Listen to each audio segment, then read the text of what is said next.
28 years. That's how long I spent hunting white-collar criminals for one of Canada's largest insurance firms. I've tracked embezzlers through offshore accounts in the Caymans, caught executives cooking books with schemes so elaborate they needed flowcharts, and testified in court cases that made national news. My name is Russell Harmon, and I was damn good at my job.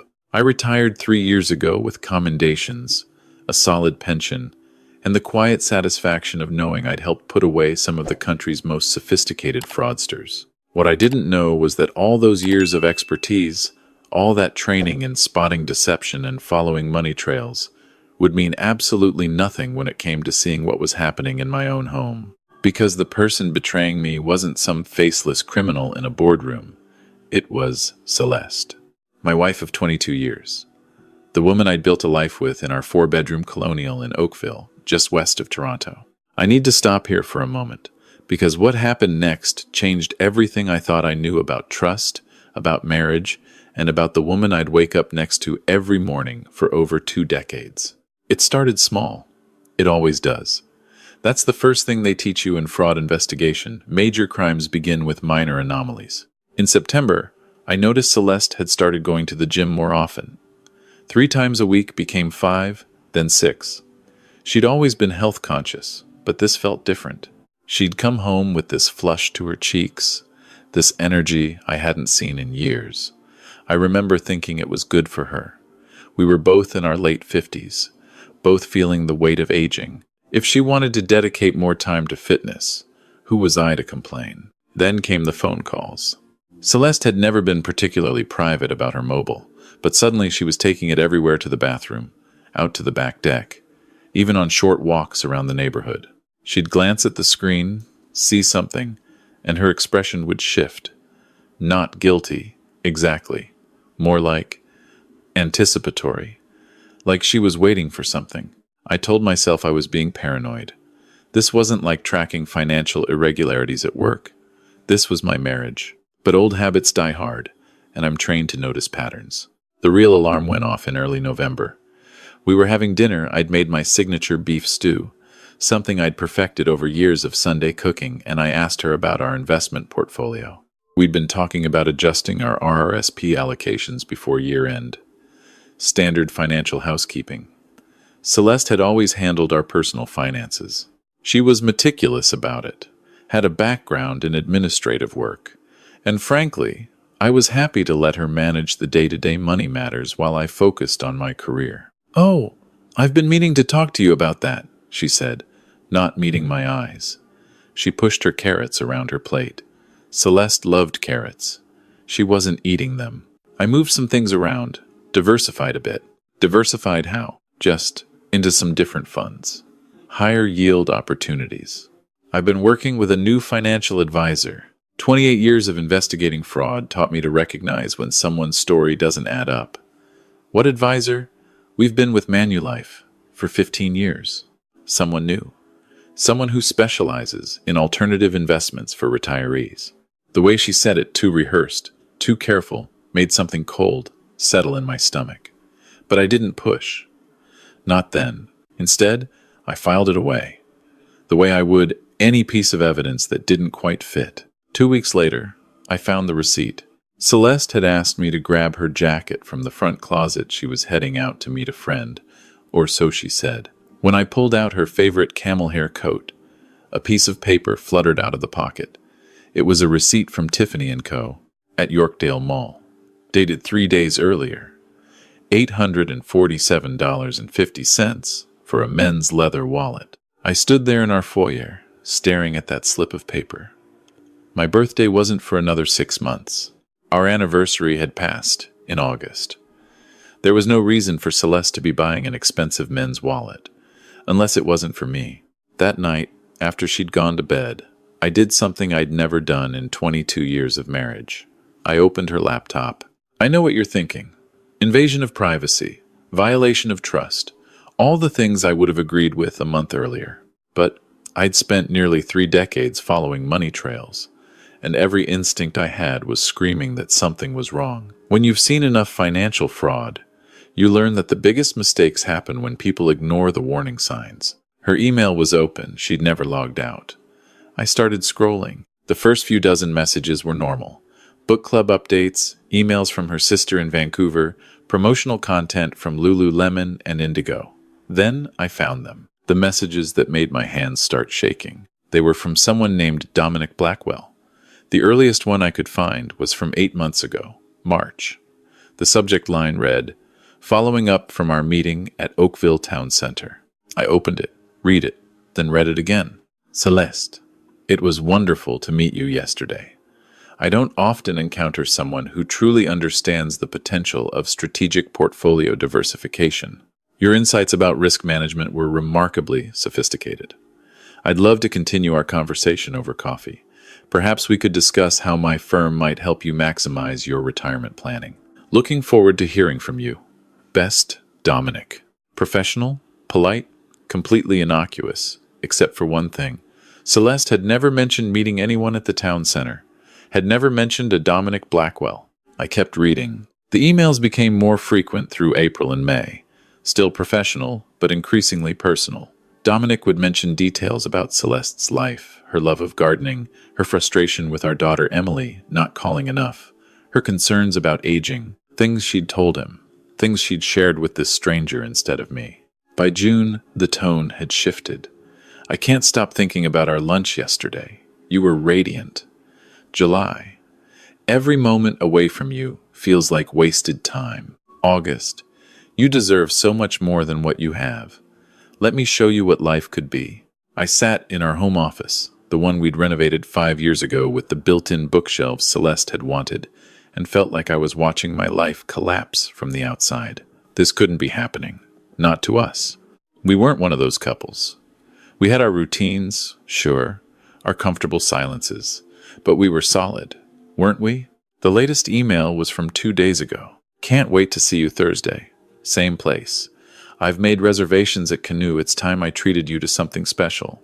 All my love, D. Canoe, the revolving restaurant at the top of the TD Tower in downtown Toronto. One of the most expensive restaurants in the city. I checked the calendar on her laptop. Thursday was tomorrow.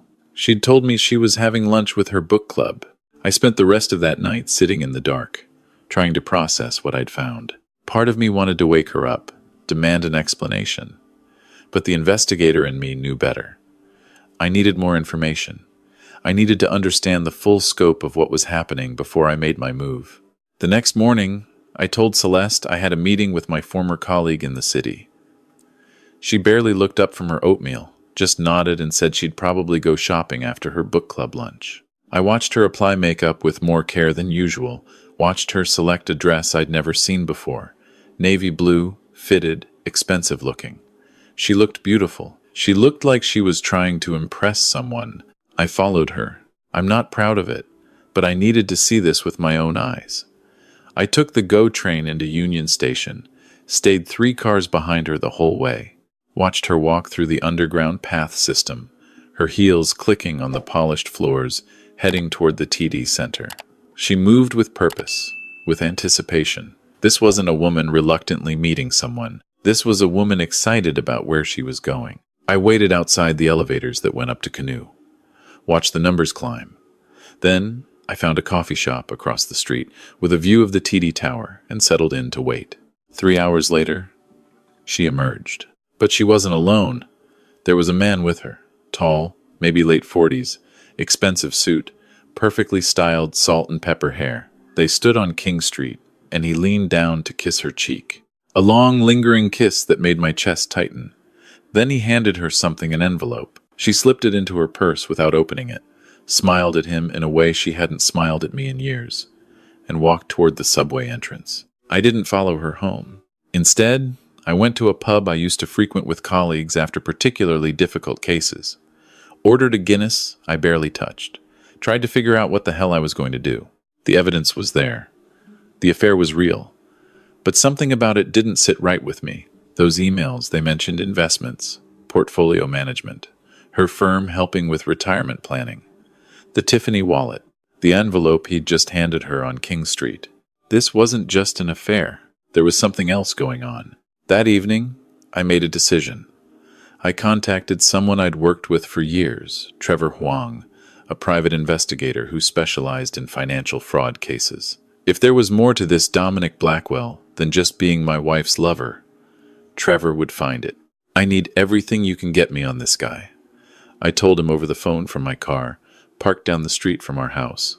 I gave him Dominic's name, the email address, the description of the man I'd seen. "Give me 72 hours, Trevor said. "If this guy's dirty, we'll know." Those 3 days were the longest of my life. I went through the motions at home, made breakfast, read the paper, pretended everything was normal while Celeste hummed to herself as she got ready each morning. That humming, she used to do it all the time when we first got married. When had it stopped? And why was it back now? Trevor called me on Saturday afternoon. "Russell, we need to meet." Not over the phone. We met at a Tim Hortons in Burlington, halfway between our homes. Trevor slid a folder across the table. Inside were printouts, documents, photographs. "Dominic Blackwell," Trevor said. "Real name probably isn't Dominic Blackwell. I can't find any legitimate registration for an investment firm under that name in Ontario. No IIROC registration, no MFDA membership. This guy's not a licensed financial advisor." My stomach dropped. "What is he? Best I can tell? A romance scammer, but a sophisticated one. He targets middle-aged women, usually married, usually comfortable financially, builds a relationship, gets them emotionally invested, then convinces them to invest in opportunities that don't exist. I found 2 other women in the GTA who matched the pattern. Both lost significant amounts before they realized what was happening. One lost $130,000. The other wouldn't tell me how much, but I'd guess it was more. I stared at the papers in front of me. Bank statements, investment documents that looked official but were complete fabrications. Photographs of Dominic, if that was even his real name, with other women at restaurants, at hotels. "How much?" I asked. My voice sounded strange, distant. "How much has Celeste given him? That's what you need to find out." Based on the pattern, he usually starts small, 10, 20,000, then escalates once he has their trust. The emotional component is key. He makes them feel special, desired, understood. By the time they realize it's a scam, they're in too deep to admit it. I drove home in a daze. This was worse than an affair. An affair I could understand, could process, could maybe even eventually forgive. But this? My wife had been scammed, manipulated, and given our money I'd spent 28 years earning to a con artist. I needed to know how much. That night, while Celeste was in the shower, I went through our financial records. The files she kept in the home office, the statements from our bank accounts. What I found made my blood turn to ice. Our joint savings account, the one that had held nearly $250,000 from my pension payout, and our combined RRSPs, it was down to $187,000. Gone. Moved out in increments over the past 8 months. 10,000 here, 20,000 there. Then larger amounts, 40, 60,000 at a time. But it got worse. I found documents for a home equity line of credit I didn't know existed. Celeste had taken out a HELOC on our house, the house we'd paid off 3 years ago, the house I'd planned to leave to our children for $150,000. And she'd already drawn $85,000 from it. I sat there in our office, surrounded by evidence of a betrayal so massive I couldn't process it. Over $250,000, maybe more, gone. Given to a man who'd seen my wife as nothing more than a mark, a target, another number in his scam operation. The shower turned off upstairs. I heard Celeste moving around in our bedroom. I carefully put everything back exactly as I'd found it. I needed a plan. I needed to think like the investigator I'd been, not like the devastated husband I felt like. But first, I needed to confront the man who'd done this. Trevor had found Dominic's address, a high-rise condo building in Liberty Village, one of those modern glass towers that had sprung up over the past decade. Expensive. The kind of place you could afford if you were regularly stealing 6 figures from vulnerable women. I didn't tell Celeste where I was going. On Monday morning, I told her I was meeting an old colleague about a potential consulting opportunity. She smiled, kissed me on the cheek, a perfunctory gesture we'd fallen into over the years, and said she hoped it went well. The drive into Toronto from Oakville took 40 minutes in morning traffic. I parked in a green pea lot and walked to the building on Hannah Avenue. It was just past 9 in the morning. I'd timed it deliberately late enough that he'd probably be awake, early enough that Celeste wouldn't be with him. The lobby was all polished concrete and modern art. There was a concierge desk, but I walked past it with the confidence of someone who belonged there. Took the elevator to the 14th floor, Unit 1407. I stood outside the door for a moment, trying to steady my breathing. 28 years of confronting criminals, and I'd never felt this angry, this personal. I knocked. The door opened. Dominic Blackwell stood there in expensive loungewear, black joggers, a cashmere sweater. He looked confused for a moment. Then his expression shifted to something like recognition.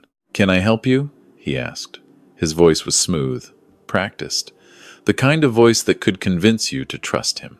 "I'm Russell Harmon," I said, "Celeste's husband." I watched his face carefully. This was the moment. In my years investigating fraud, I'd learned that the truly skilled con artists don't panic when confronted. They adjust.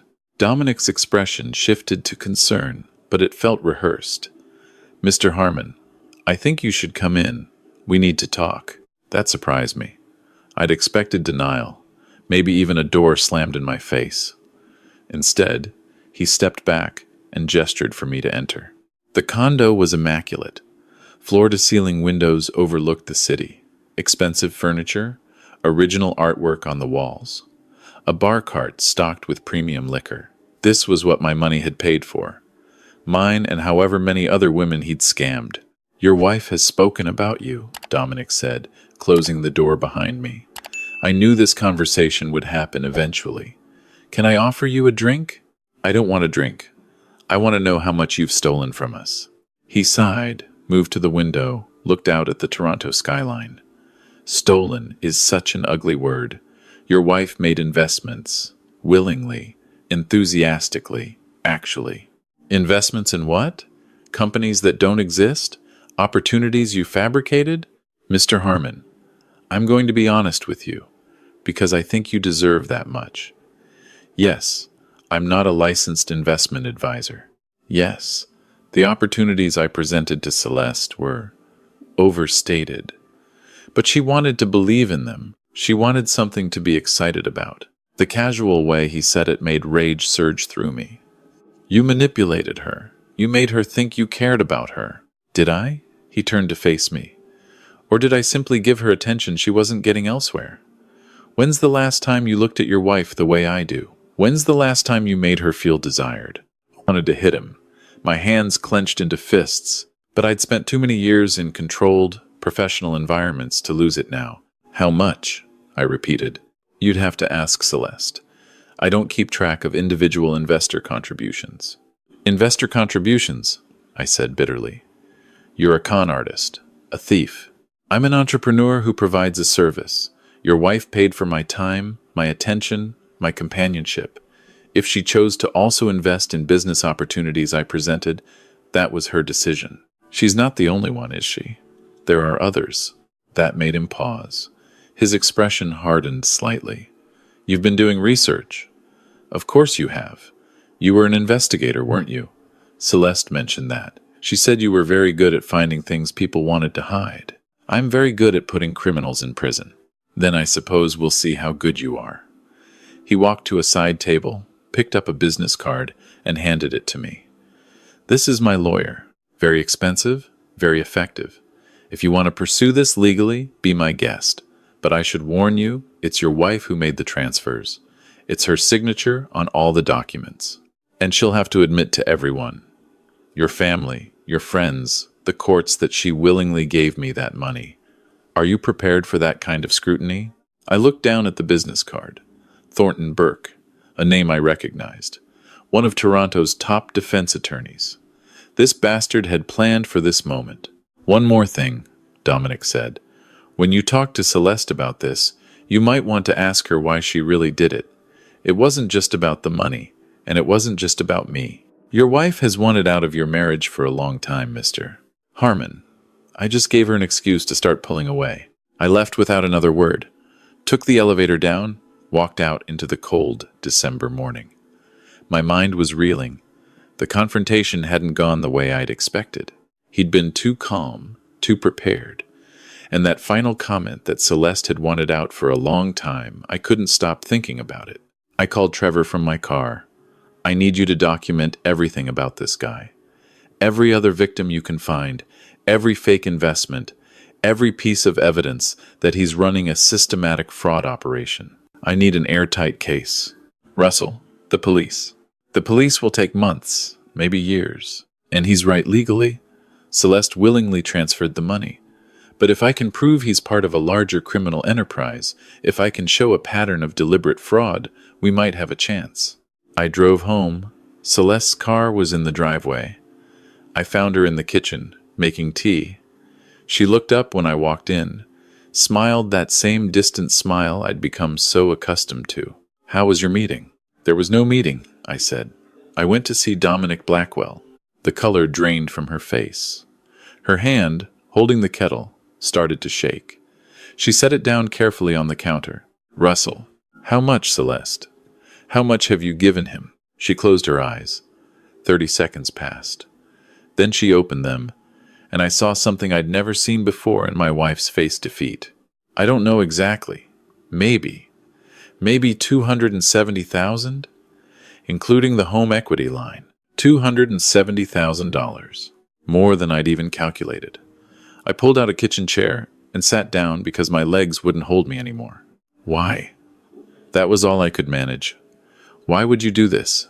Because he made me feel alive, she said quietly. Because when I'm with him, I'm not just your wife, or Emily and Nathan's mother, or the woman who manages the household finances. I'm just me. Someone interesting. Someone worth pursuing. So you gave him our retirement savings? You mortgaged our house? He said they were investments, that we'd make the money back, that. She stopped, shook her head. I know how it sounds. I know what he is. But by the time I figured it out, I was in too deep. And honestly, she looked at me directly for the first time. Part of me didn't care. Because it meant I had something that was mine. Something separate from this life we've built that feels like it's been on autopilot for the last decade. You wanted to leave, I said, remembering what Dominic had told me. She didn't deny it. Not at first. At first, I just wanted something exciting. But yes, as time went on, I thought maybe this was my way out. Maybe I'd take whatever money was left and just start over. Without you, we sat in silence. Outside, I could hear our neighbor's dog barking. A car drove past. Normal sounds from a world that no longer felt normal. I've contacted a lawyer, I said finally. I'm filing for divorce, and I'm reporting Dominic to the police, to the Financial Services Regulatory Authority, to anyone who will listen. He's a fraud, Celeste. He's done this to other women. He'll keep doing it until someone stops him. I know, she said softly. I think I've known for months, but I couldn't face what I'd done. The divorce proceedings moved quickly. I'd protected myself the moment I found out, transferred my remaining pension funds into a separate account, documented every fraudulent investment, every transfer Celeste had made. My lawyer was ruthless. We went after the HELOC, argued that it had been taken out without my knowledge or consent. We froze what was left of our assets. Celeste didn't fight it. I think she was too exhausted, too ashamed. Our kids, Emily in Montreal, Nathan in Calgary, were devastated. They couldn't understand how their mother could have done this.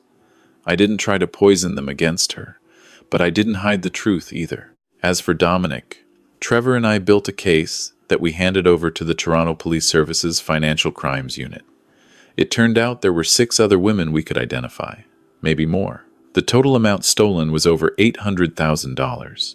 Last I heard, the investigation was ongoing. These things move slowly in the Canadian legal system. But I did make sure that every financial advisor in the GTA knew his name. Made sure his picture was circulated in every fraud prevention network I had access to. Made sure that the next woman he tried to target would have at least a chance of discovering who he really was. The house in Oakville sold last month. I live in a condo in Burlington now. Smaller, simpler. I got back about 40% of what we'd lost through the divorce settlement and the sale. Not enough to retire as comfortably as I'd planned, but enough to survive. Celeste moved in with her sister in Vancouver. We haven't spoken since the final divorce hearing 6 months ago. I hear from the kids that she's working as an administrative assistant, trying to rebuild her life. Part of me, a very small part, hopes she finds some kind of peace. But mostly, I just feel empty. 22 years of marriage, 28 years of career expertise that meant nothing when it came to protecting my own home. All of it gone because I missed the signs, because I got comfortable, because I assumed that trust was the same as security. I investigated, I documented, I protected what I could, and I won, legally speaking. But it doesn't feel like a victory. It feels like I spent 22 years building something that turned out to be built on sand. And when the wave came, all I could do was watch it wash away. That's the thing they don't tell you about betrayal. It's not just what you lose in the moment. It's realizing that maybe you never really had it to begin with. That the life you thought you were living was just a story you told yourself. And the person you thought you knew was a stranger who'd been waiting for the right moment to leave. I made sure Dominic's face ended up on every fraud warning list in Ontario. I made sure my wife faced the legal consequences of what she'd done. And I made sure our children knew the truth, painful as it was. But I couldn't make myself stop wondering when it started to go wrong. Was it years ago? Had Celeste been unhappy the whole time, just waiting for someone like Dominic to give her permission to destroy what we'd built? Or was it more recent, a slow drift that neither of us noticed until it was too late? I'll never know. And maybe that's the worst part of all. Not the money, not even the betrayal, but the fact that I spent 22 years sleeping next to someone, and I never saw it coming.